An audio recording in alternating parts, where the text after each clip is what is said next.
Daripada Abi Hurairah radhiyallahu anhu, kata dia Nabi sallallahu alaihi wasallam bersabda, kata Nabi, iza hudiral mu'min, apabila satu orang mukmin nak mati, atadhu malaikatur rahmah biharirati bayda, akan datang kepada orang mukmin yang nak mati itu malaikat rahmat selain daripada malaikat maut.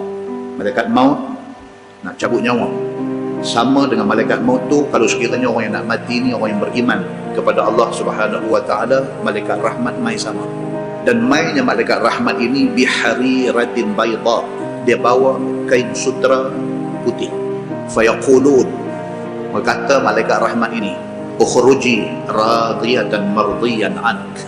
Malaikat rahmat kata, wahai roh, keluarlah kamu dalam keadaan kamu redha dan dalam keadaan Allah redha pada kamu.